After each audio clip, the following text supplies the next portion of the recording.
Once again, Shen here, let's play it out, Charles. He wants to kill. Kills win games, but this kill does nothing to accelerate the game. As Curtis said, it's the Shen ult bot, it's the resetting for tempo, and then now we're going to see this guy probably die here.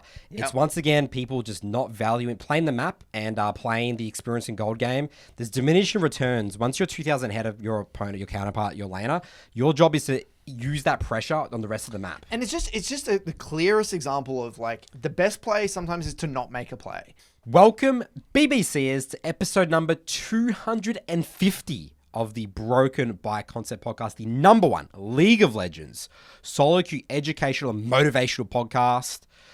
We got myself, Coach Curtis, Charlie behind the scenes camera.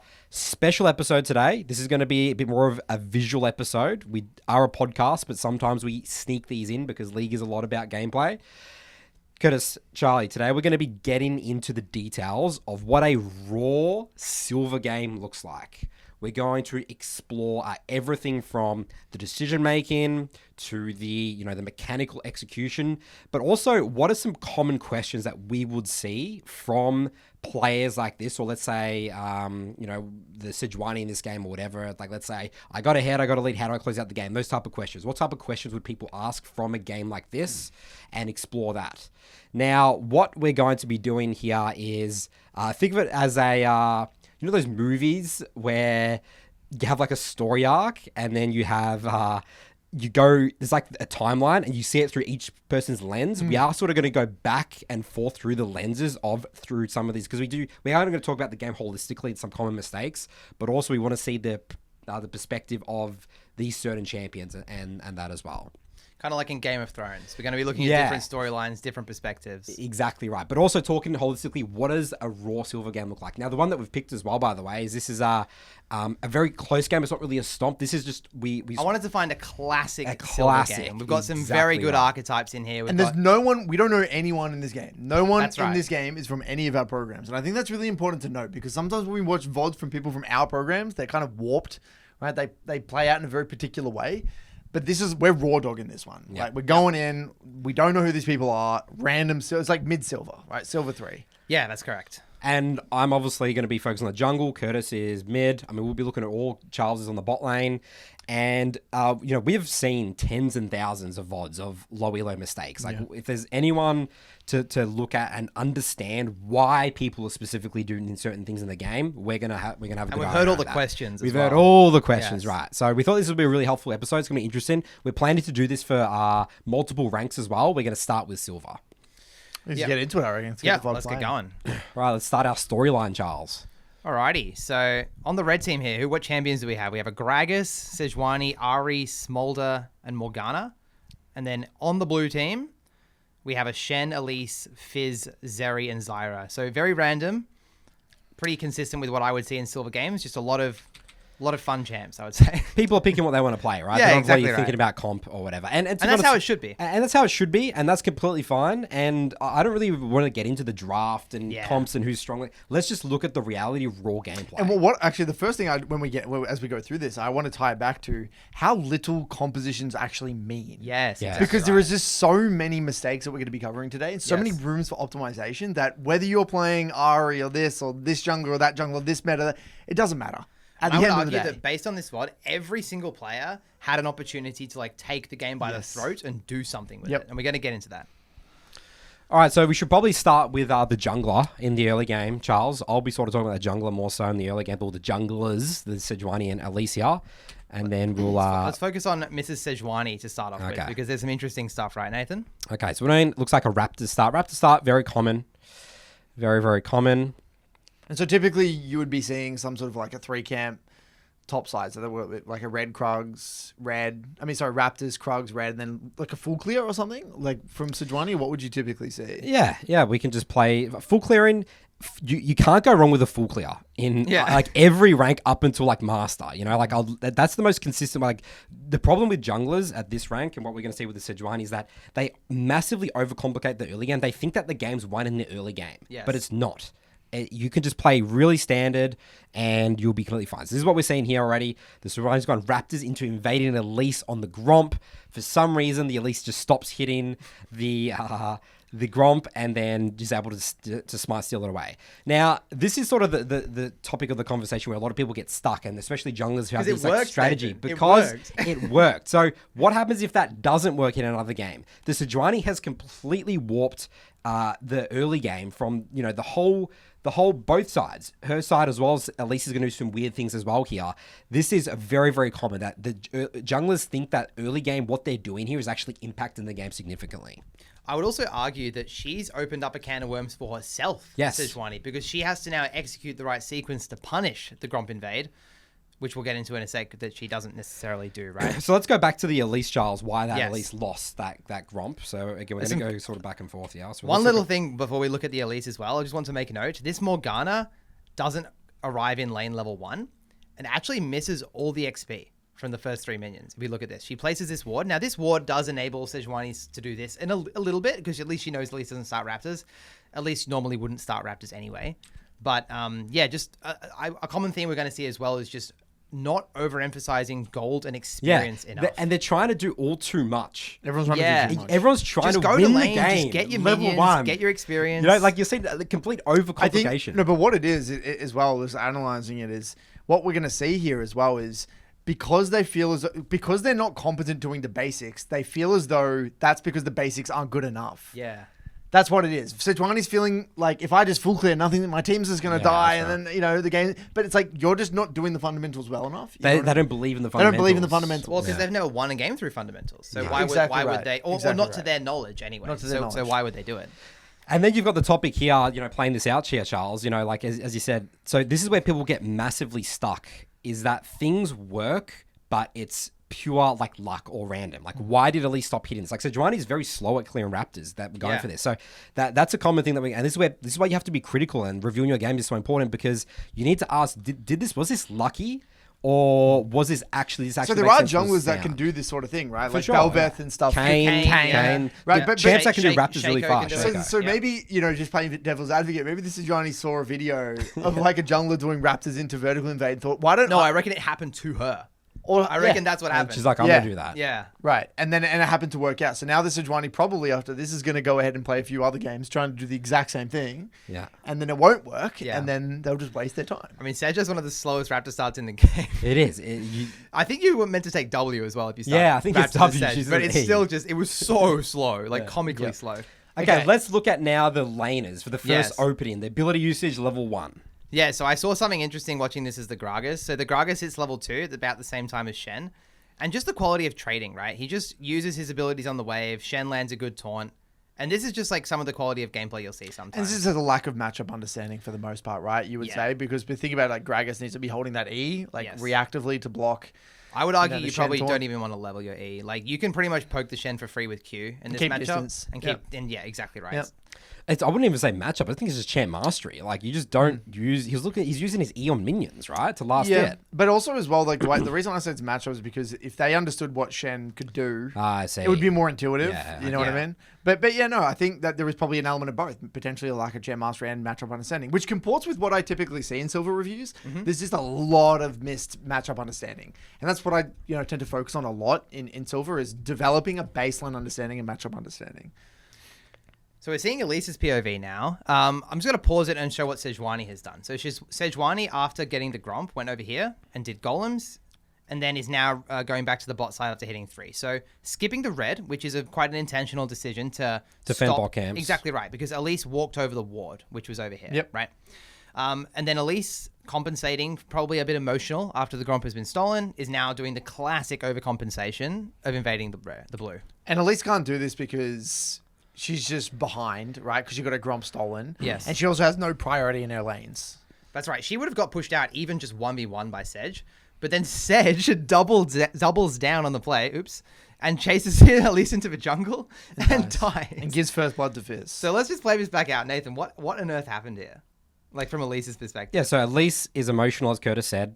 She lost her Gromp, so now she thinks that she needs to go and trade on the other side of the map. But there's no advantage here. You don't have any mid-priority or anything like that. Honestly, the ward is a bit lucky from the enemy team's perspective to spot the Elise, so there is that element of it. Like, Morgana moves really fast. But this is a very common theme we're going to see with Sejuani going for this, is that there's no concept of small wins here at all.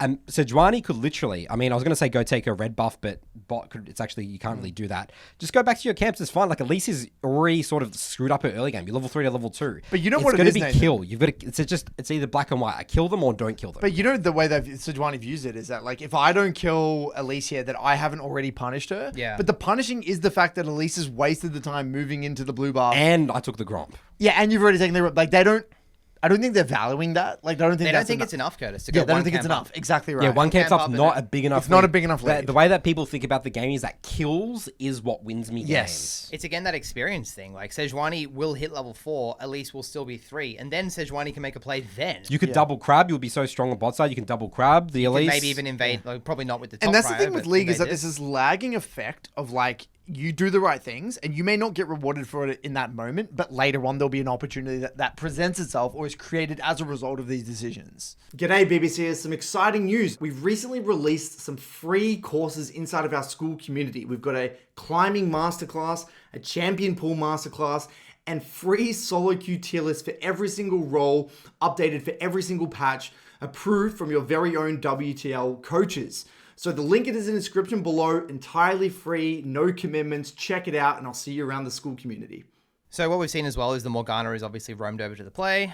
Yep, which is nice. Moved over. Ari kind of lagging behind a bit. Well played by the Fizz, and disaster for Sedge. Elise will now actually be up in tempo on the Sejuani after all this. While this happens, something interesting is the Smolder's support has left lane, obviously, so Smolder's job in this case is to simply sit back and wait to collect the wave. The wave state's perfect, so it's a really good move by the Morgana. Smolder will miss none of these minions because it'll slow build towards him, but instead, he simply stands up here, and either because of, like, he's too emotional, he doesn't want to drop the minions, or he doesn't fully understand the situation or the threat assessment, he literally just walks up and gets bound, and it has to blow barrier. Yep. Yeah. So just another very low quality mistake, I would say. Yeah, it's just a really rigid view. My job is an ADC. I need to get farm versus getting specific. Okay, my Morgana's roamed. It's their chest turn. I need to sit at the tower and wait for the wave to come back to me. And I guess AD carries in general, or range champions in general, especially in the lower ranks, they just have this false sense of security because they're ranged for some reason. But they could just die. They can get hit by ranged abilities, right? By the way, look at this missed reset opportunity, Charles, from the Zeri. So you want to walk us through this, because this whole sequence is it's poor fundamentals, right? Yeah, it's again, like, I think the mindset is like, oh, I just blew Smolder's barrier, I must now punish him. He must die for his sins. And also, I guess the understanding is that maybe the Elise is in the area, I want to stay. I don't know how deep the Zeri is thinking. But realistically, they just crashed a big wave into Smolder's tower, and Zeri's half HP. So just it's recall. a free reset. Perfect recall. Yeah. You have such a big lead here. You would go back to base. Zeri can buy a cull and a refill potion. Yeah. Oh, and then you're just rocking and rolling. Just survive and land a Zeri. It's fantastic. You know what I reckon it is that I reckon they probably feel pressured to stay on the map to help Elise get Scuttle. Potentially, I reckon that's what it is. I generally do not think. I literally just think that they just don't realize that reason, or maybe they don't think that Cull's a good enough buy, Charles. I do see often people don't reset for their condition enough. They reset for items. But yeah, changing your mindset from resetting for, like, BF sword to resetting to replenish your health is a huge difference. I see so often silver players hang around on low HP. Yep. Because they don't value resetting for health, because they think that's a bad recall. Yeah, exactly right. You're not getting the gold. You got to get the big fat item. Again, that's small wins. Like, a good laning phase for an AD is like slow build, base. Do it again, base. Like, and you'll see bad resets from everyone. Bad resets is one of the most core fundamentals. It's one of the most common fundamental problems. Just overcooking. It's completely it's a completely different game. If you just have good resets, you're playing a different game of League of Legends. Yeah. And something that, we'll see throughout this VOD is the Morgana binds are all landing. Yes, they are. Literally every bind. Which is not because the Morgana is faker. It's just because there's an inability to engage in horizontal movement and just, like, anticipate. There's no anticipation. There's no anticipation. And then this is quite funny, Nathan. What do you reckon? This Elise compensating quite a lot. I think this is just a result of her being in the area. There's nothing else to say. Like, Elise finished her clear. Oh, there's a bit of fighting going on down here. I'm just going to sprint at it. And then these guys, even though they saw Elise get pushed out of bot side, are chasing the second kill. I see this all the time, by the way. I get the first kill. We must kill the support as well. I see. That's actually the common one. Yeah. We have to Whereas it's often better, right? To let me just paint the picture here. To kill the Zeri quickly and instantly hit the wave and push the wave in. Yeah. Exactly Yeah. right. Fast Because you've already used your bind. How are you going to there's kill no way Zarya? this guy's going to die. He's never Like, going at to the die. very most, you're going to get the flash. Yeah. It's once again not playing the experience in gold game and not valuing And resets Zarya, and to tempo. be honest, probably didn't even need to flash. Zarya probably could have just popped heal and ran away. You can reactively flash the bind if the bind comes out. But yes, popping heal. But then you can heal us the gank as well was just super low percentage, right? From Elise's perspective. Well, you could be losing your Gromp for this, right? Yeah. From Sejuani. Yeah, I mean, you're not going to deny any farm because the wave's coming into The wave's you. going to be too big. I mean, to be honest, I think it's not the worst. You're not going to lose a game by doing a gank. I think it's fine. It's whatever. At least he's paying attention to the map. There's horrible ganks. Yeah, there's just paying attention to the map. There's horrible ganks in like Diamond. Diamond plays with horrible ganks all the time. You know, that's fine. That's not the thing. The bigger problem is why is Elise running around level 3, Gromp respawn by 4 minutes and 30 seconds. Yeah. And it's again, invading with no priority. That's the problem with this whole situation. These binds is like, this is aimbot. Yep. If you're a jungler and like I'm saying, like just pause the map for a little bit. Actually, go back a little bit, Charles. Back again. Look at the map from both junglers, both sides. We've got 3 camps up. We've got Gromp, Wolves, and Krugs, and then from the enemy Sejuani side, we've got 3 camps. If you watch a challenge at Jungler VOD, Gurun's the best example of this. You will never see in the early game, the first 2 clears, this amount of camps up. Maybe max 1 camp up at a time. Yeah, because the jungle will just be at them as they spawn. That's right, tempo the spawn. Your first 2 clears are the most important part of the game for a jungler. You only don't do them if you feel like there's something really coward to do, or you're sort of playing the invade game, which is fine. It's a different sort of game to be playing. You don't need to do this. Like junglers are just overcooking the early game way too much. So Sejuani should she should have 32 CS after this camp, right? Full clear plus 2 camps. Yep. So you full clear by 330. That's 24 farm. Yep. A crab gives you 28. You finish that by 350, and you're Yep. back to your respawn camps by 420. Yep. Finish your camp at 420. So that's 32 farm. Yep, Around that exactly 420. right. Exactly right. Yeah. We actually notice the junglers farm as the game goes on, by the way, guys. We'll be looking at that as well. Yep. By the time you finish your second full clear, you should have, 32, 36, 40. You should have 44 farm by around 5 minutes and 30 seconds. So Sejuani does finish off our camps, which is good. We might pan the camera to mid lane for a bit now and have a look what's going on there in terms of a trading. The Gragas did die. We're not going to look at every minor detail. He died because of the poor trade earlier, mostly. But how does this matchup supposed to go, Curtis? Because they're about to hit level 6 off this wave, if I'm... Yeah, I mean... Okay, so I think what we see here is pretty stock standard for the Fizz versus Ahri, where like a lot of people really struggle into Fizz's early trades because there's just it's quite difficult from a spacing and tethering perspective, especially when you're playing mid like kind of low range champions. So typically, what you see when people versus Fizz, they'll take a few bad trades, they get chunked a little bit, but then there comes a point where like Fizz just can't do that anymore. And then it just gets a bit awkward for Fizz. And so Fizz has to play away from the lane. Yeah. And so, look, you can see how Fizz has taken some okay trades in the process of going for that kill, died to a gank or something. But yeah, realistically, Ahri should be really looking to kind of minimize, keep distance, and really get to a wave clear breakpoint and kind of just shove and move and just play for the skirmishes. And the good thing about Ahri into Fizz is that you have mobility. So it's not like you're just going to get one shot. Like if Fizz goes in, you can always use your R to disengage. And trading off R is a really great way of just neutralizing Fizz. Like if I'm Ahri, I kind of want him to army, and then I can just sit here and just chill because I'm just going to out wave clear, I'm going to out farm, and then go from there. So yeah, so this is a bit of an interesting one. Just like I would say, just a challenge of playing assassins in general is this whole idea of like, how do I trade aggressively but like not die to ganks? If we just look at that past E here, this is a really prime example of like Fizz has okay vision. There's a ward, but does it warrant your ability to use your E aggressively given where the wave is? Because what's happening with the wave, Curtis? It's literally coming towards the Fizz. Yeah, we don't need to get the wave right now. Everyone's full HP. There's no reason to trade. I Just know. waiting for When the wave people to are come thinking to about us. waves, they're never thinking about what the wave is going to be like. They're only thinking about where the wave is right now. Yeah. They like Fizz looks like he's panicking. It's like it's stuck here. It's permanently stuck here. There's no Well, actually, I dissipation. don't even know if you've used it as an issue. And there's actually might not even think it's a problem. There's actually zero reason to ever either wave here. It No, actually just doesn't. wait. There's The nothing. cannon's not dying anyway. Well, I know why he's doing it. It's because he hits level 6 off the cannon, I'm pretty sure, right? He just... No, he doesn't even. Almost. Maybe he thought he just wants to hit level 6 really quickly. But even if you get level 6 here, what are you going to You do? achieve nothing. No, There's there's no nothing HPR. you can really with do. ult. So you will see this just as a general trend in Silver. Wave management is a problem. Yeah. Like I it see. is a big problem. People aren't thinking like exactly what you said, Charles. They're not thinking about where the wave's going to be. They will think about the trade in the here and now or the wave in the here and now, but they're not thinking like where it's going to be afterwards. It's a big problem. And just as well, like really poor gank execution by the Sedge just blowing your movement ability like this as a jungler when you're already in range top to of attack them. Yeah. Big no-no. Like we're already on top of them. But to say what, this is a good gank by Sedge. Yeah, Very good gank by Sedge. Fizz Gank- just used E. Perfect timing, poor execution. Just wasting abilities, hitting nothing. There's absolutely no way this Fizz should live. Absolutely criminal. And then people, maybe the Sejuani will think here, oh, god damn it, Fizz was so close to dying, just a bit unlucky. But the way junglers need to think about ganking is that the gank execution is so important because the quicker you do the gank, the less bad things happen. Yeah. The quicker you go back to camps. Like the speed, the execution of ganks, people just don't emphasize that enough. It's just like, I killed them anyway, Nathan, it's fine. But it's like you could have killed them 5 seconds earlier, which completely reduces all risk, and I go back to camp. And I guess on top of this Fizz, on just a more Fizz related note, I think Fizz, people really have a mental block with champs that have like really good mobility, I think. Yep. Just because it's so punishing. If you do a bad gank, you're going to get punished really, really badly. Or bad ganking a Fizz, or bad ganking like a Zed, or an Ari. Like you're going to get punished really, really because easily. you're going to have to overextend into them. Exactly right. And they can buy time. Like a Fizz can buy a shit ton of time. With Q and E. And the more time you buy, the more time for counter gank opportunities or whatever the hell it might be. Always think about, I guess, when you're ganking or you're making an aggressive play, you're like a magnet. It's like it's like a light with flies going to, like everyone's coming to you. It's like urgency, but people just think, it's maybe people will come, maybe not.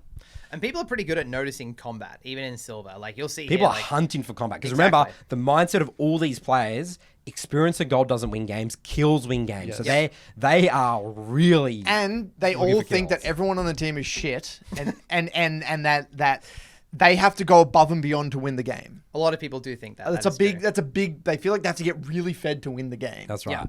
So this Shen, very good awareness. Getting fed only happens through kills. Through kills. Yeah, there's no getting fed off CS or plates or anything. No. But yeah, Shen does a good job here. We're going to notice this Shen play a pretty damn good early game in this game. This guy is really competent as a laner. We think he's like definitely indexed into this champ quite a bit. Yep.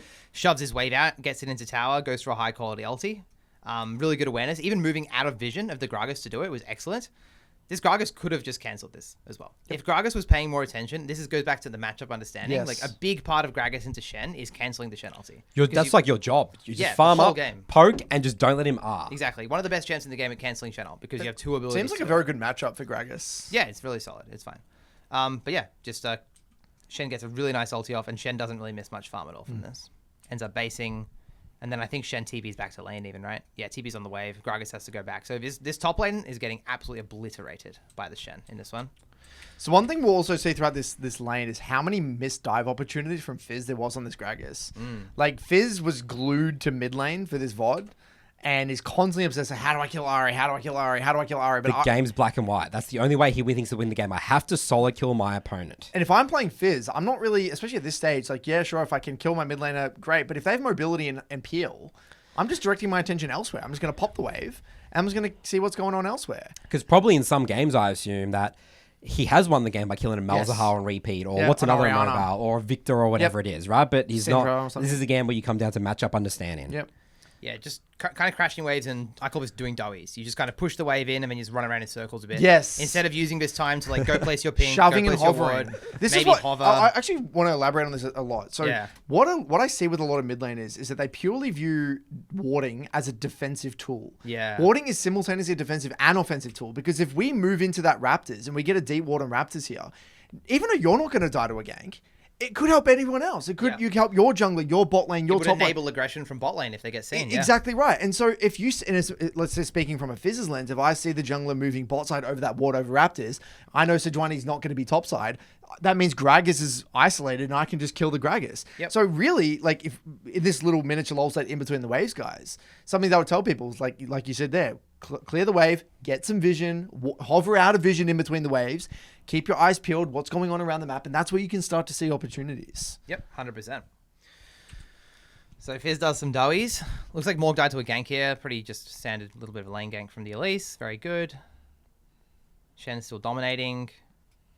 Oh no. One thing I do notice with Sejuani is like Sejuani has camps up here. She should be playing for level 6 in my opinion. Hovering mid for a gank here. Full HP Fizz with E, with everything. Well, this is just the problem with, again, both these junglers early games. Everyone's like, remember I said that you're meant to have 44 farm by 5 minutes and 30 seconds. We are 2.5 minutes behind the clock in terms of our experience in gold economy. You can't not be level 6 at this point, it's said. Yeah, exactly right. So you know, if Sejuani's reviewing at this point, it's like, oh, Nathan, why can't I do nothing here? Like, I feel like that, like I'm just useless. Like, well, we got to go back. There's so many problems here. You shouldn't be in this situation. If you put me in this game right now, there's nothing for me to do. I should just go back to Even Elise's score, she's 0-1-4. Yeah.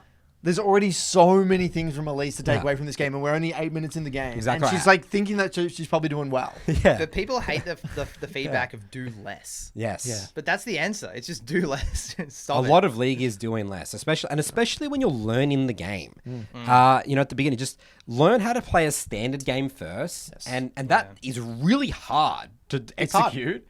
Do that first, then you can do the whole cooking of the whole, you know, invading and all that sort of stuff. But I mean, even then, you know, invading is still very structured fundamentally as well. It's a lot of the time it's even doing less, even when I'm doing that anyway. Yeah, so Sedge is just plodding around, showing on vision. The Elise and the Shen, I think, are just going to do this objective now. It looks like Elise actually pinged to do this objective, the grubs over here, which is not quite nice. Yeah, I mean, to be honest, at this stage of the VOD, people listening, I'm probably not going to tune out from the junglers at this point. Like, it's like end of review for both of them. Now it's just at the mercy of their laners, basically. Yeah. So, I mean, this is just quite interesting from the Zeri and the Zyrus perspective. If I'll zoom back and slow this down. They have full knowledge of where the enemy jungler is, right? This whole time. This is another situation where there needs to be more of an emphasis on crashing the wave into the enemy tower. Like, more urgency of getting these minions to hit the tower and then relaxing, because their jungler is all the way. Like, Charles, you talk a lot about like the awareness of your jungler's location is the indicator to change your behavior. Exactly right. People think that you have to track the enemy jungler. It's so much more about tracking your own jungler. So like, if I switch it to the Zyra's vision here, like they see that Elise is very clearly doing a deploy topside. So their job is to just relax. They are not the strong side. They're like quote unquote weak side right now. They need to just clear this wave and then either just dip out of vision, maybe even to pop a recall, just avoid trading, stayed high HP, all that good stuff, right? But instead, they have no kind of urgency to crash the wave. And they get stuck in a position where this wave doesn't hit tower. And now they don't really use their abilities that well either. It's that whole thing about the binding landing. Like Zeri has E and flash the whole time. Probably unlocked camera potentially. A bit of champ mastery on Zeri just completely missing as well, because Zeri can E through walls. She could E through his fat wall here.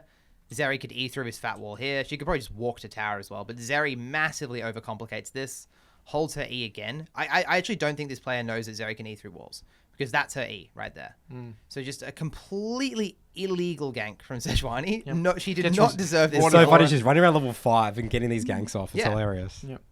And this is the thing from Fizz's perspective. Why is Fizz holding the... Like, why'd Fizz go for a solo kill on Ahri? Like, you know, like, let's just go back to me. Like, what, we don't need to... You should just be E-ing the wave, one-shotting the wave, and just kill... You could, like, probably make a play topside. Like, your jungler's invading, moving on topside. You know, Grubs is up. Put your body in the area. Your Shen's, like, was doing a really good job. I would at least shove and hover and see what's going on. You know, like, you don't have to... Pink ward.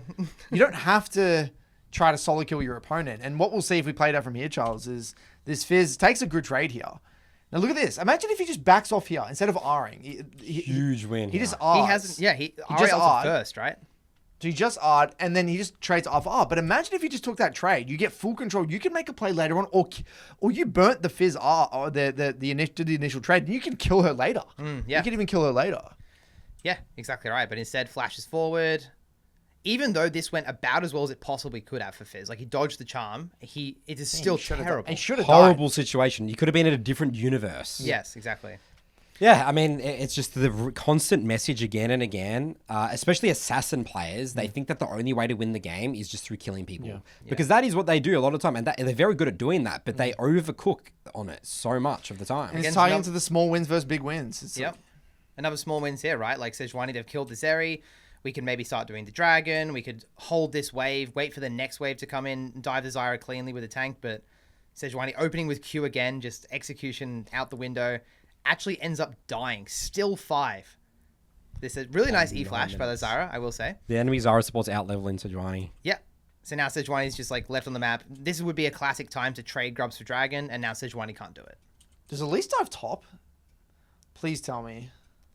Yeah, this will be an interesting tale. Doing the crab here is not fantastic. Yeah, I mean, again, That's too advanced for Silver. I think missing dives is completely fine. You're not losing games because you're missing dives. Yes, okay. If you're playing Elise and you're missing dives, there is an element of that because your champ identity is to dive people. You're the best diving champ in the game, so I would still be upset with. But let's say if that was like a Hecarim or whatever, I'm happy for you to go back to the camps because again.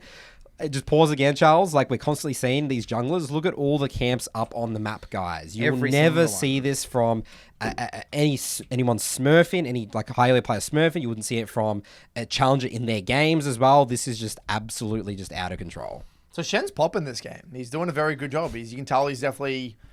there's a reason though he's at this rank, right? Because if you're 3-0, you're dominating your lane phase. There has to be other areas of your gameplay that you're struggling with. And let's look as well at. I mean, people can already get it. We've got the timestamp controls on this VOD, right? So people can see that red team loses. Especially closer to the end here. Red team wins. Red team wins. So Shen would probably be saying here, I'm really good about like, why can't I close out games? Like, why like these players like my teammates just suck. But let's now, I guess in this VOD, let's really focus on Shen now.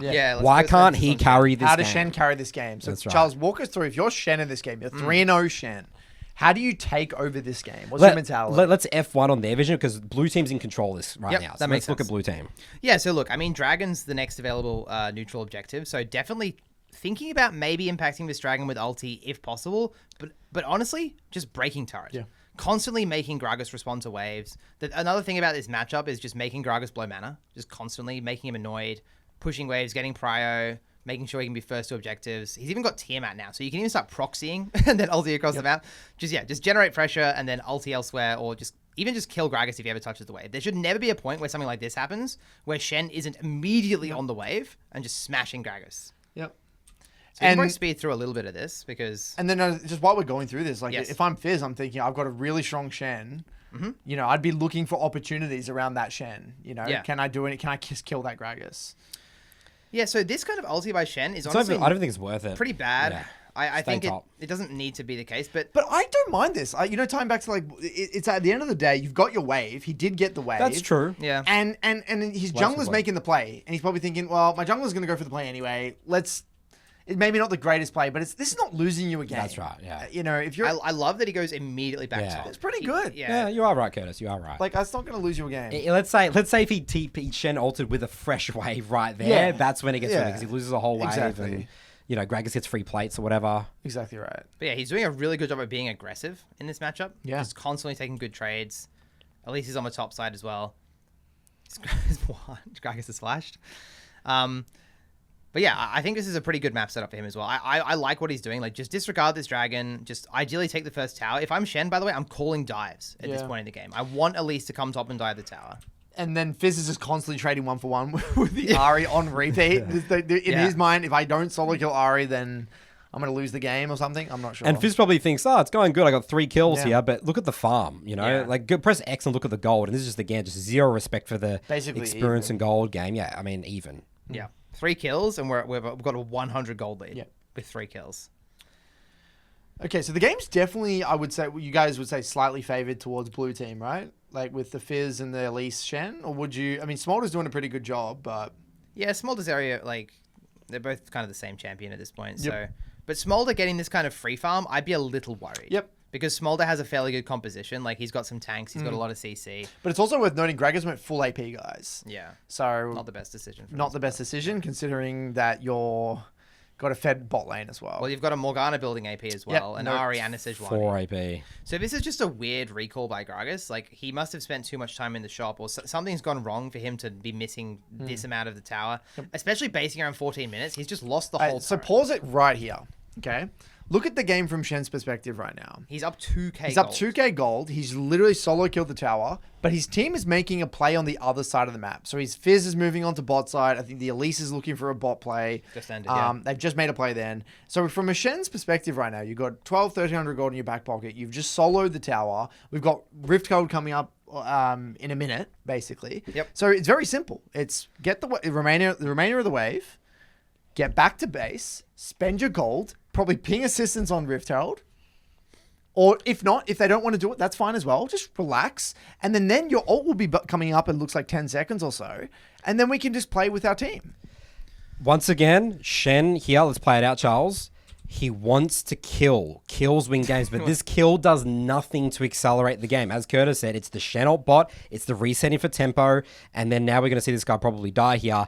Yep. It's once again people just not valuing playing the map and playing the experience in gold game. There's diminishing returns. Once you're 2,000 ahead of your opponent, your counterpart, your laner, your job is to use that pressure on the rest of the map. And it's just the clearest example of like the best play sometimes is to not make a play. Yeah. Right. And in These that guys case, are crushing it. Imagine if he just got that way from reset, he'd be beautifully synced up with his team. Yeah. He'd have spent his gold, no bounty given. It'd just be clean, like super, super, super clean.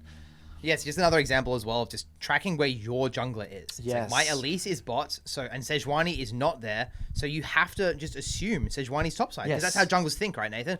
What, my enemy jungler went bot, all right, I have to go top. Yeah. And Shen's been like hands on a silver platter, like, here you go, Elise. I mean, here's Sejuani, kill me now. Yeah. Yep. So, bot lane resetting. So this is where the lane summons should theoretically be slowly starting to get, I guess, altered. Fizz can't help himself and tries to make another play here. And again, this is just a really poorly timed play. Yeah. In my opinion, like if I'm Fizz is going back, I'd be wanting to probably reset or just sync up my play with my team. Right now, if I'm just going to be brutally honest, right now is like the last time. This is like the worst possible time to make a play because my team has just made a play. My Zyra and my Zeri are just recalling. My Elise isn't really that close. Herald's up in 10 seconds. Herald's up in 10 seconds. All I got to do is wait for a second. If my Shen, it's not even up yet. You know, it's just the worst timing possible. Because even if you get this kill, there's nothing you get from it because your team's in base and the enemy has a chest turn. Yes, so exactly right. This is just again the classic example of just it's like tunnel vision. Like the way that Yes, Fizz tunnel plays, vision. like I could look at the map and his vision is literally just mid. He just sees think mid there is a lane map. and he just sees one player, Yeah, one there's no person. He just sees the Ahri. That's it. That's all the guy sees. It's like blinkers on a horse. That's it. Yeah, exactly. and that's Blinded, why he's at the rank. I mean, he's probably very good with trading. Like you can see here, he takes He's some really good at the good dodge and trades. charm, yeah. really great trades. And then look at that stop. But he can't help He himself. can't solve. He can't just get an alt. There's no. It's always going to be big wins. Like not small imagine if he wins. just took that. That's a huge Huge win. win, though. yeah. Like Yeah. getting the Massive, Aria is yeah. like a massive win. Yeah. Just for a Q&E, get Aria, your team comes on the map, And bam. Shen burnt ult and flash for that. Yeah, and then kill. Gragas actually gets back in the game a bit from this as well. It's not Yeah, even he worth. gets hit It's there. for Shen. He should have just let Fizz die. That's a tough call to make, but yeah, he should have. Object. for sure. Yeah, it's hard, not easier said than done. I agree. And now, Curtis, we're about to enter the big top. We're at the circus now. Wait, because- let's go back to that principle as well, by the Okay. way, of the, like, when you're making bad plays like that, Fizz, Yeah. he's ruining the game for Shen because he's forcing Shen to make a bad play. I agree. So let's say right now you could say that Fizz is... Zyra cancelled her recall as well for this. Yeah. Oh. Yes. So It's a what? chain reaction. It's a chain reaction. So when you're like, let's say you're one of the weak, like this is the lowest person. MMR person in the lobby. Yeah, but your job is to just not lose the game for your team, right? They're so good at losing the game from their team. Like, your job is to just you're the weakest member, just sit back and get carried, but they can't get They can't carried. do it. No, they can't they do can't. it. It was interesting. I saw it just as a quick side note. There was a post in our school community talking as a GP main and saying how reviewing his Rs, he's realizing he was influencing his team to go for all these plays with GP. He realized he was losing the game for his team. Same. And Yep. this is a great example of that. By doing something, you're influencing your team in a negative way. This person probably thinks, oh, this is 1-for-1, not the end of the world. But he's not seeing Shen wasted R, Flash, Zyra cancelled recall. Elise probably didn't recall. It's second and third order consequences. Exactly of the bad right. trading. From that one guy's decision. One Yeah. decision. That's it.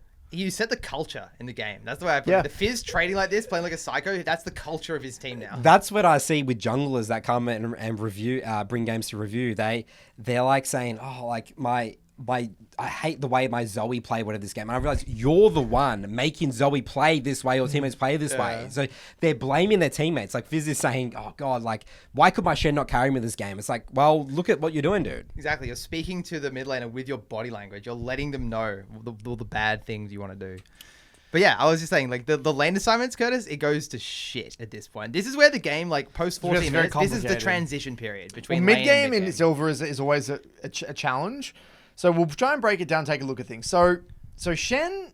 Okay, so Let's this. talk about this from Shen's perspective. Well, this one right? is actually not that bad, right? For Shen to go bot here. I think because it's great for Shen to good. go bot here. Zeri should be going mid. That's right. right? And the reason being, guys, is Rift Herald is the next neutral objective, Yes. right? And Shen wants to be on the opposite side of the neutral. I mean, to be fair though, I mean, he doesn't have ult or TP, but it's still probably better for Zeri to go mid because then the AD carry supports mid and they're getting more control on the map, yeah? Exactly right. So Zeri has static shiv. She wants to be mid, wave clearing the wave. There's no reason for Zeri to be bot anymore because if she does, the whole game is going to be played away from her. She's probably going to be coming up against someone with TP, so it's better for someone like Shen to respond. Also, from your perspective, Charles, does Silver... So why doesn't Zeri go mid here? Yeah. because she queued bot.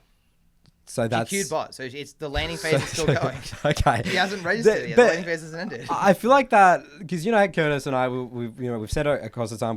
We're sometimes surprised by the game knowledge sometimes of lower ranks. It's like I'm pretty sure that AD carries. Did they just not know this from silver bronze? When do they start knowing to go mid, or does it just vary? Maybe she's just autopilot. No, I mean, every single year, more and more players learn this. But I don't think it's going to be common knowledge till like 2028, honestly. Like, okay. It's like For what ranks? In silver, I reckon like maybe at the moment, 30% of AD carries even have the desire to go mid, honestly. Okay. Like even ones that join a bot lane academy, like it's still something so common. Like there's some people that go bot when mid when one tower dies. I'm pretty sure everyone goes mid when both towers die. But the reason Zeri's going bot, just to really dive into her psychology, is like firstly, she was already running bot out of base. So why the hell is she going to change that's her right. mind? And there's no... It's like the anticipation of midwave. There's no midwave right now. They're not thinking about the next midwave. That's why. The midwave is coming, mate. Yeah. It's right here. Yeah. But she doesn't see it, so she's running bot. And then by the time she gets to this point, it's like an ego battle. There's no way she's there's gonna- That's no what way I think it is a lot of the time. I think it's like, I'm already halfway. Why do I have to change? Exactly right. Like he's already kind of half committed. But in reality, he could still go mid and you're fine. You're not going to miss any farm anyway. But, Exactly. But wait, if you're on F1 vision right now, right? Blue vision, yeah. Blue vision. Okay, I was going to say it's like if he still doesn't see the wave because people just never think about the next midwave. So We can see it on the vision here on the Yeah. visions. Yeah. But yeah, exactly right. So it's also just Zeri's lack of desire to be involved in the game. Like she doesn't really care about he doesn't value mid push, she doesn't value linking up with Elise, she doesn't value syncing up with Zyra. This Zeri is just interested in minions and minions only. Yep. I guess that concept's like pressure. Doesn't understand how much pressure you can have on the map by being in They're having an midwave. argument. in They're the chat. typing, They're right? You typing. can tell they're Typing. typing at each Yeah. other. Yeah. So they're trying to figure it out between them. Shen's And this like- cooks for lane assignments entirely because now Elise has to cover top. Yep. Fizz And and Zeri Zyra doesn't are want to mid. go back mid because Fizz is taking mid now. Yeah, so again, it's that chain reaction. Once you fuck the lane assignments once, someone has to take the L and fix the lane Yeah. assignments, but no one And does now it. Elise is love catching this. top wave. Yeah, Yeah, the and jungle now is taking oh, top no. wave. The objective's just gone now because This is of what she's brilliant. done. Oh, man. Look at this. And now they're just like arguing amongst themselves. Oh. Like Zeri taking this wave, this is just pure emotional gameplay. Again, we're no, typing. Just typing, raging. She's probably going to try and steal the Gromp from the Shen, I imagine. Like, oh, yeah, 100%. let's try and see if she sneak attacks it over the wall. If she tries to go through, I'll laugh through it. I haven't seen this. I don't know what happens, but she's 100% going to steal it. No, okay, maybe they're friends again. W snipe it? Ooh. Nah, No. she didn't. Wow. I mean, she's clearly She's just typing typing. essays. Wow. I mean, notice how the game is just stalled. Like, red team are just going to win now. And I bet you Zeri would be telling her friends and blaming the Shen. Yes. Yeah. You know, 100%. Yes. 100%. I mean, and this is why AD carries come to me and they say, like, how do I impact a game? Yep. Step one, go mid, clear the way, Okay. and do stuff. So this is where it gets really, really, really interesting. Okay, we're gonna really break this down for. Let's just. Can we just go back just 10 seconds? Yep. Okay. So let's so let's look at the neutral objectives, right? At this stage of the game, we know that Rift Herald has been taken. So the next dragon is actually going to be coming up probably in about a minute and a bit, and it's going to be the dragon on bot side, right? Yeah, I don't think I have timers here. That's fine. Objective I do. timers, there we go. Objective timers. There we go. So we've got 3 minutes on Artican, Yep, and I that's know all what- I can see. So you It's because the can- minimap's too big, Charles. I think it's in the Okay, minimap, so that's but it's fine. That's okay. So Yeah. we know Dragon's going to be coming up. So what needs to be happening right now? The solo laners need to be thinking, okay, well, given the next neutral objective is coming up is Dragon, where do I need to be? It's the what's next mindset. What's next mindset? Exactly. And this is Yes. where we're utilizing our lull state. So Shen, while he's recalling in his lull state here, needs to be thinking, where do I gotta go? What's next, right? So he's got his TP, he's ready to go. So off this reset, we play it out from here. I'll just maybe put it on Shen's POV here.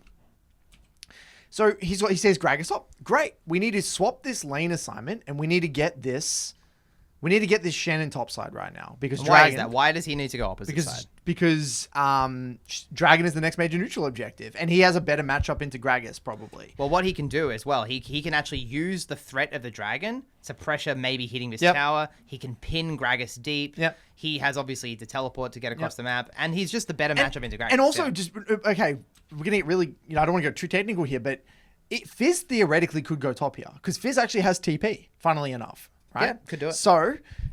Then you ask, okay, then who should go top and who should go bot? Well, then it comes in who gets more prio. Yeah. So I What are would the say matchups? Fizz is probably better into Ahri than Shen is Honestly, into Ahri. Fizz is kind of better into both, but Shen into Ahri is just not ideal. It's not ideal, exactly. right. So I would actually say if you thought, I don't really know, Fizz has TP, that's fine. That's actually fine. But let's play it out from here and let's see how this actually pans out. So Shen decides to go bot. So Fizz is thinking, well, I need to land. So Fizz has got to go somewhere. So Fizz goes top. So now what you've got is you've got Dragon coming up. Fizz is on top side. And we've got Shen now matching the Ahri on bot. Now, Elise does this very kind of creative little play here onto the Ahri. Blows the ulti, huge. Burns Ahri, huge. So now Dragon's saying, we should be pinging, if I'm blue side, spam ping Dragon. Right? Ahri has no R. We've got Fizz TP. We should be ready to go. Now, this is where it gets fascinating. Okay. At least recalls. Looks like one red team is spam pinging the dragon. So Fizz is on top. So to be honest, Fizz can just stay top. To be honest, he actually has TP. He can just stay here. Yep, Fizz has TP. If he wants to. Gragas has already showed mid. So this is so important here. Yes. What you do as Fizz. Okay. So there's two lines of thought, right? Line of thought number one is I see where Gragas is. He's grouping really early. I can just keep pressuring top side, right? Use my TP later on. Or we can base TP and get there nice and early and just play for the fight. Yep. But honestly, it depends on just how you want to play it. I don't get the Doesn't key. matter. Doesn't matter. It doesn't actually matter. The key here, guys, is have some sort of an idea of what you're doing. Do you want to get there nice and early with your team? Do you want to fight the dragon? Do you want to give the dragon? Do you want to... I think you're even skipping steps to it. What do you want to do? Step one, be aware the dragon is coming up. Yeah. And then step two, do you want to contest it? Step three, how? And it doesn't even matter a lot of time what the decision is. No. Just make a decision here. You want to have conviction behind your decision. So play this out from here. So Fizz commits to the recall, Yep. Fine. which is fine. As long as you got to get here nice and early though. The dragon's already spawned. But now look at this. Shen's now shoving out bot. Fizz, for whatever reason, is just not TPing. And so now we're just kind of walking in bit by bit. I don't know what Fizz is doing. Maybe waiting in base for a bit of extra gold. I don't know for the double amp tomb. I guess. And now look at how weird this whole sequence is. No one's on top wave. That didn't get... Gragas' premature roam didn't get punished. And the enemy just did dragon. The game just fell apart for blue team. The game just fell apart. Now Shen walks up and gets caught in the side lane. Yeah. Nothing happened. You know what I mean? Like blue team It didn't do fizzled anything. out. It fizzled It out. was weird, wasn't it? It was watching really, this? really weird. Like, So no we have the decision problems. was made. How do you problem solve this? You have to go back in time, right? I mean, I think it's just very simple. It's just, again, it's like what you said. Just play with conviction. Make a decision. Do you want to fight it? Do you want to give it? Do you want to use your TP? Do you not want to use your TP? Just make a decision. Yeah. It doesn't, honestly, and this is what I keep telling people, I say this even in Platinum, it doesn't even matter what your macro decision is a lot of the time. As long as you've got some foundation, you've got some sort of reasoning behind your decision. I just want to think about this from the AD carry perspective as well. Like, this Zeri should have no interest in fighting this objective. No. She's one item Zeri. This is also the weakest item in the game. She's half HP. I love this because you can use the dragon as an opportunity to push this wave deep, maybe hit the tower a bit, maybe even take the top crab, maybe get a quick recall. You know, she probably has some gold to spend. There you go. She'd have BF sword off the wave if she wants to base. Just use the time. But people have this obsession with staring at objectives as they're about to die. Like, they're just having a pool party, looking over the wall like at SeaWorld. Like, what's going on in the river, you know? Oh, there's a Sejuani in there. That's interesting. It's like the dolphin. They're whale watching. No, Yeah, Charles, it's you know crazy. why? Because I think another psychological thing is that if the team decides to fight and Zeri doesn't fight, it's better to just die with your team than get flamed by your team. Yeah, because she's too scared of making her own decision. That's literally the thought process. Yeah. I'd rather lose the game as long as I don't get flamed in chat because it's not my fault. She's trying to fit in. Trying to fit in. She's trying to Zeri is trying to fit in. Exactly right. There's actually, you know, you don't play. Yeah, it's great. I love it. We need more independent AD carries. So the seconds matter as well. So she tries to shove the wave eventually. The game falls apart. Then Fizz does this. This TP. TP is crazy. Like Curtis said, if Fizz didn't want to contest the objective, he should have just been. He should can- already be hitting the T2. You can TP top. Yeah. If you want to, I would even respect that. I agree. But like the reason this TP board is so bad is look at the wave. Yeah, there's nothing to achieve here. Look at the wave. Yeah, they don't play waves. You know, again, the thought process is my Shen is dying. There is a fight. I need to go to fight. Do you guys hear, like, I want to save that guy a lot? Like, I've got to save the Shen. Yeah. I got to save the Shen. My team's going to There's save no that saving. That Let doesn't that guy exist. It's die. not a thing in League of Legends. No, it's not actually not a thing. Unless yeah. you're playing Braum, you're not saving anyone. You know, there's no saving. Yeah. Like just to reiterate, people go, well, what are the options, guys? You're talking a lot about what they shouldn't like. Okay, let's go back. Let's talk about how many. Fizz. What would you do? Yeah. So let's say there's so. I'm just going to list all the options. Fizz actually doesn't even need to recall. Fizz could just now start walking, hovering mid, and looking for a play on mid and get control with the team through mid. You could do that. Yep. You could ping back on Dragon, ping assistance topside, and get the tier 2 topside. And whoever shows on topside, you just dive. Try to play for a dive with Elise. You could base TP and then play the fight. Yep. You could. I mean, there's just a few. He options. could just sprint across the map to the Dragon, right? Yep. They're all options. He could not even be there in the first place. He could leave one wave early. He could push this wave. Yep. Just catch these minions here. Yep. And then he could be there on the next mid wave. You could even run mid now and then look for a pick as they're moving into the river. Because I think that would be nice. Because getting in the river first. You know what's even super creative? You could even base now, TP on that control ward, hover the Shen, and then 2v2 on bot side and 3v3 on bot side here. Yep, that'd be huge. You could do so many things here. It doesn't even really matter. All are viable. It's just like make a decision. Yep. That's really it. Yeah. And this is the thing, right? I think like a lot of people don't like that's a tough pill to swallow. The whole idea of like it doesn't really macro for the most part, as long as there's some foundation, it doesn't matter. It's honestly eye opening though when you start to realize that. Well, League's a game of execution, not a game of strategy. Strategy is irrelevant. The execution's everything. Just do something. Just do something. Exactly right. So Elise, I guess, is technically cross mapping this dragon just about 10 light years too late. Yeah, so that's pretty she's good. gone for this. In fact, she's gone for these Krugs. Probably better than... Well, she does counts, open right? mid a little bit, but she hasn't been seen, so it's fair enough. Fizz going for another solo Another bolo alpha. on the side lane. Oh! Close. It's just, he's like the slot machines, dude. He's actually at the slot completely machines. desynced with his jungler the entire Dude, he's game. desynced from reality. He's just going bottom. No, it's the pegging his ult. blinkers. It's the horse blinkers. Yeah. They're blinders, Nathan. They're called blinders. Blinders. I see like the racetrack and there's just Ari at the end and that's it. It's the only thing I'm going for. Ari at the end. Yeah, he's on a mission. On an absolute mission. And now this is where mid games get very messy. This is like we're entering Fiesta mode now. You know, there's not, because now Shen, this is the psychology. Shen is pissed. Yeah, Shen is angry. He's thinking, I was 3-0. I solo killed my laner multiple times. I got the tower. You guys, what the hell? My bot lane's 1-3. Like my Fizz got 5. Like he's starting to enter that defense mindset right now. He's blaming teammates full on right now. 100%. So yeah, if I'm Smolder, pretty happy in this game. Smolder's chilling.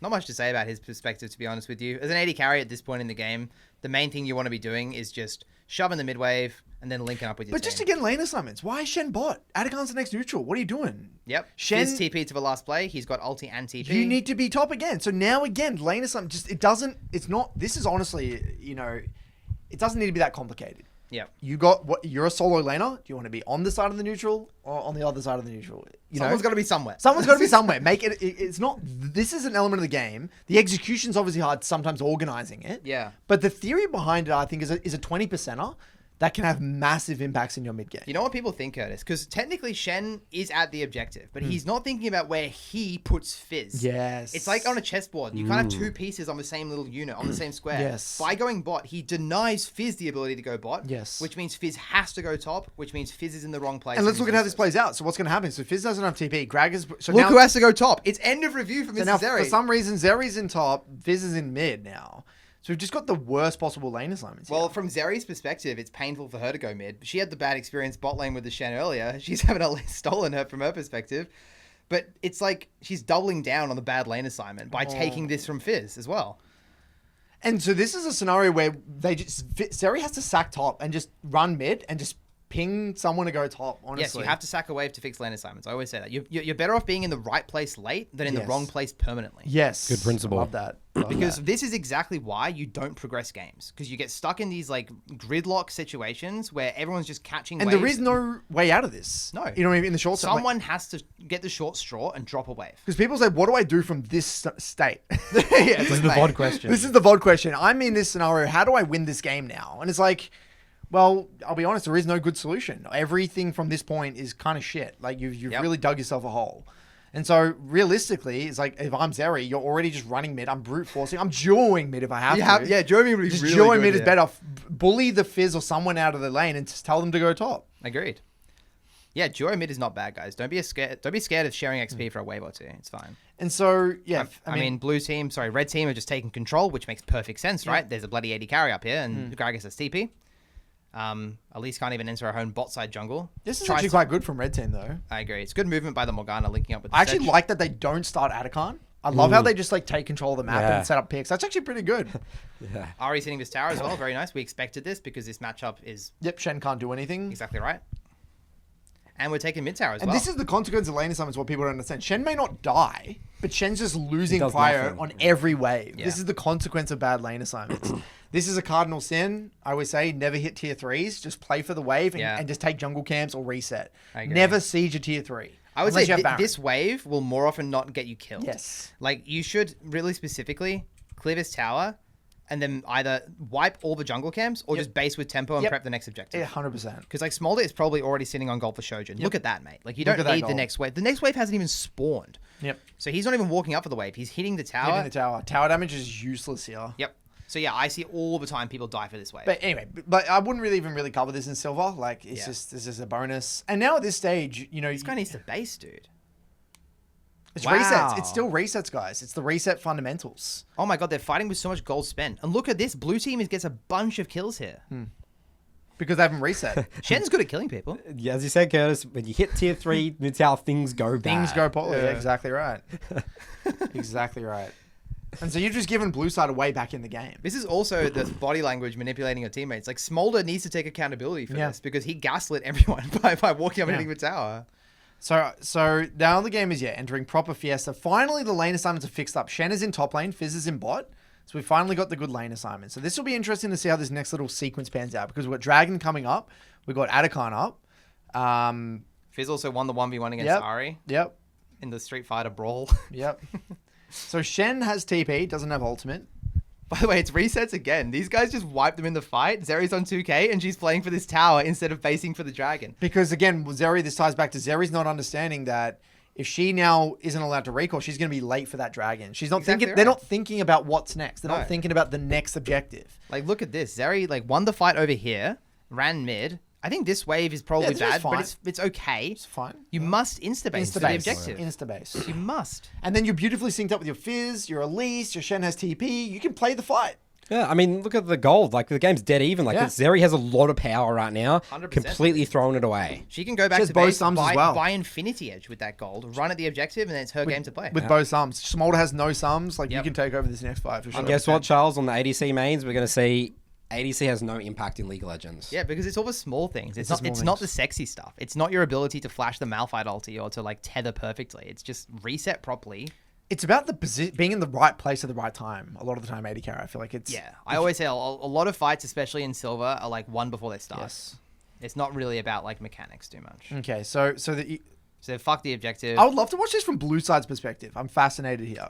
So basically what we've got is that they're late to drag. Shen's in top, but Atacon's up. So this is interesting. So Red Team are actually just now A-ramming. They could have maybe done Atacon, but they're just now, they don't want to get they want to get like siege down mid. So I like this. They've denied the cross map from the enemy team. Yeah. Smolder is, again, just in the wrong spot. I hate in the mid game when I see an AD carry. I'm sorry for being so biased AD carry, but I just hate it when I see them go bot or top. What are you doing? The game is going to be played over here now.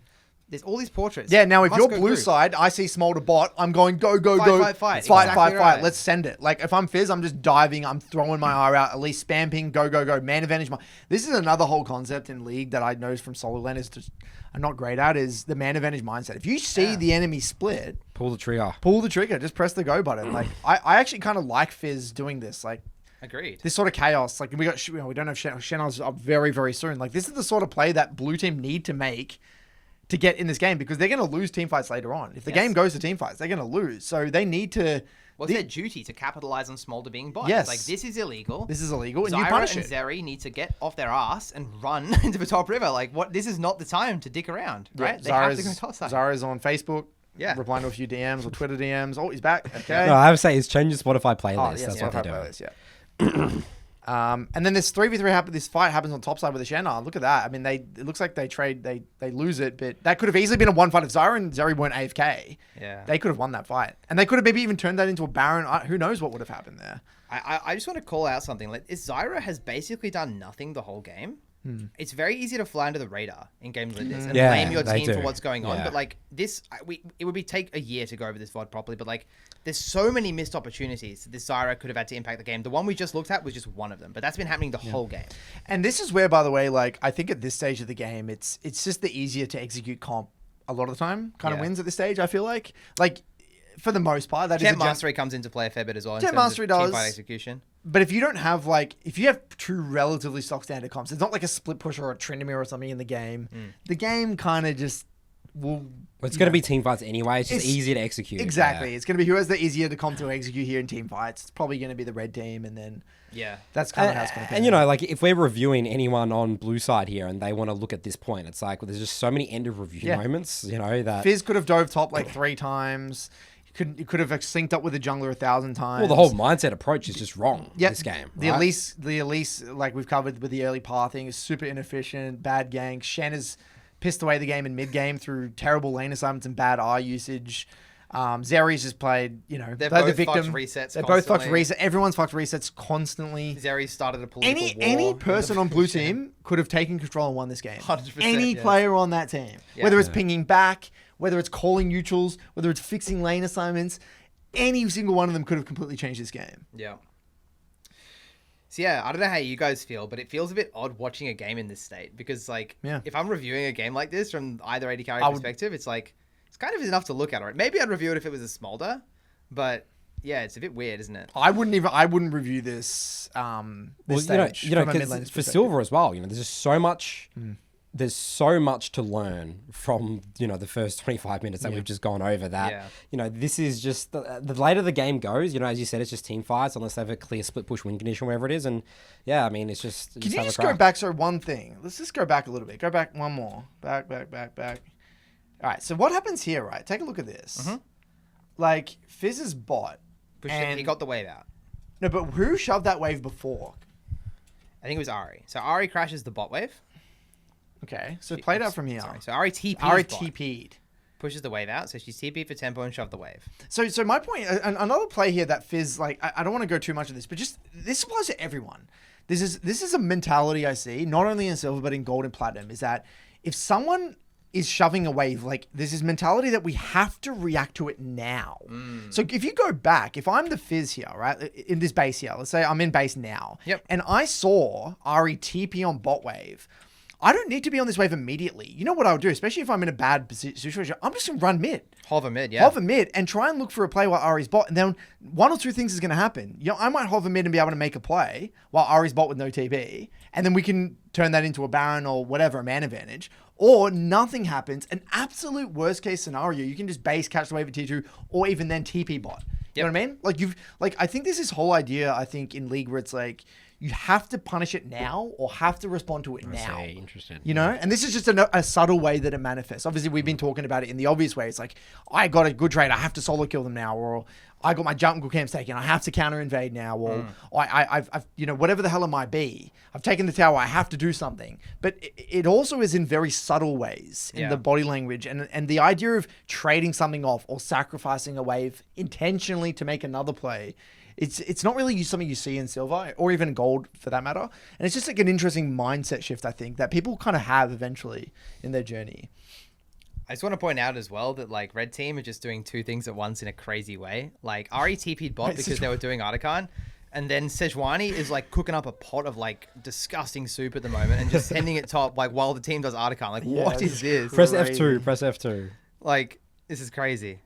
Yeah, making two plays at once in League, things go wrong. Yeah, that's one of the first rules you sort of learn in joining a competitive team in competitive is that you make one play on one side of the map at a time. Exactly right. So I think where we kind of, I want to just summarize. I want to spend some time now to summarize a lot of the observations and learnings here because Silver is a very can be a hard rank for certain people to climb through. It can be. We've all had many clients where people struggle in silver.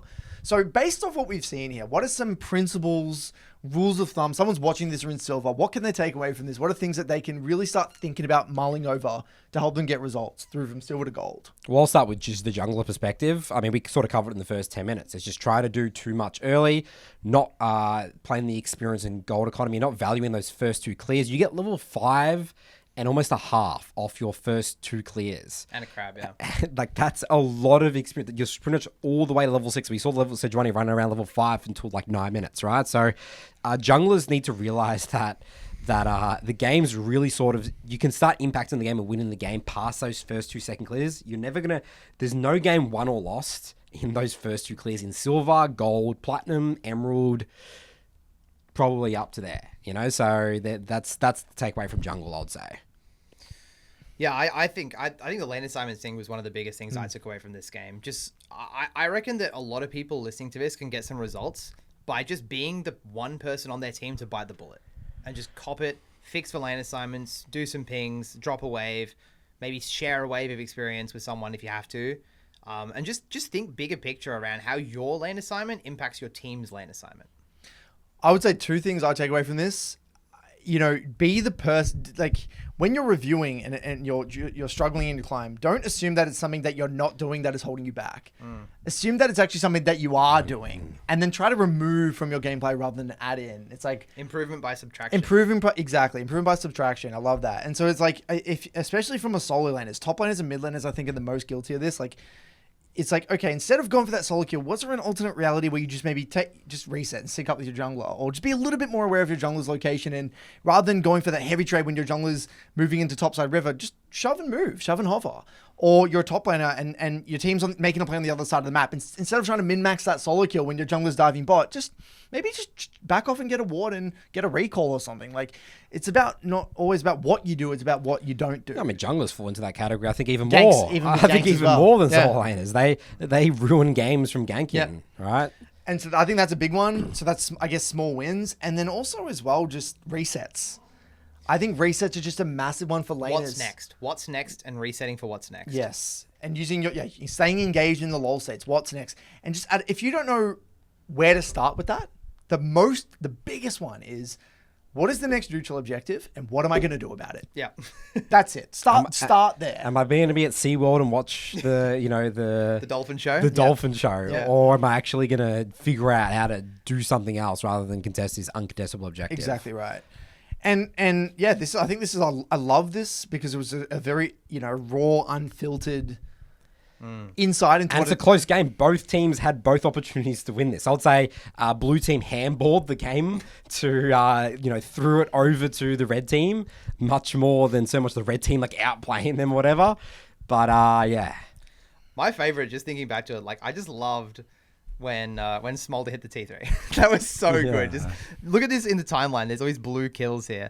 Like, it's always them throwing. Dude, this game ends in like a matter of minutes if Smolder insta-bases. But Smolder has personally cost his team like 10 minutes it takes to end the game from this position. I think my personal highlight of this game was the Shen going for that kill on Gragas. Gragas. Yeah, it was over here, Like, right? Well, that's again where Shen is saying, hey guys, my team sucks. They couldn't carry. I'm 3-0. And I'm eating forward when this kills 0 value. Like, this is what he sees. He sees his team is fighting bot. Fizz is leaning bot. And he doesn't see the mid laner or the jungler. You don't E forward when your team's all on the other side. Or even remember that other one where Fizz went all in on mid when the team was like, they just got bot tower. And then baited the Shen. And baited the Shen and everything. It was right here where Fizz engages. Yeah, so this one, right, this one he's forward here when Elise has just made his play. But he sends it. This play. I think this play, if I'm like this, if he just took that trade and then just went bot, that whole game would be completely different. Yeah. Or swap with Shen, or Shen went bot. This whole game would have been completely different. Yeah. It's so interesting. It's a lot of mindset stuff, mentality around what it takes to win a game of League. People think it's like they have to be like a Smurf superhero, run around killing everyone. And the high kill score, that's right. Yeah. Not playing the experience goal game. And going back to what we said at this episode, where we didn't want to focus on the draft or the comp or the sexy stuff that people love to talk about. You look at the red team's team comp, as Charles was saying, where they could be winning the game at 20, 26, 27 minutes if smarted in Intet mid. We've got a Gragas build in full AP, Sejuani is like AP, Ari, Morgana AP. Anyone would say, they just have the enemy team's easy to just build MR, and the enemy, they can't win. But triple draft, AP can't win. How funny is that? There's not a single thing about comps. There was not a single thing about items. Synergies between champions. It doesn't, this is what I'm saying, it really doesn't matter. This is what barely even win conditions because there's so many options, right? Yeah. Well, you just got to play the game properly. They're not even playing the game properly to even be at the stage where win conditions are a thing because no one's playing properly, right? So yeah, this is a beautiful example demonstrating how comp is the last thing you need to be thinking about. Well, what they built, what items am I building? What items built, and also what's my champ pool or whatever it is. Maybe that's something, but these things are just not as important as what we're seeing here. We're learning how to play League first in these ranks. Big 20%ers. Yeah, that's it really. All right, so this was our deep dive episode on Silver. If you guys enjoyed this, let us know in the comments. We're going to plan to do this for every rank. Maybe no one enjoys it. Say, stop that here. I'm a podcast listener. I only listen on Apple Podcasts. I don't listen on Spotify, even though we do have video on Spotify. Get rid of the video stuff. We'll assess. Yep. As usual. Good work, guys. Let's keep on improving the 3-block process. We'll see you guys next week.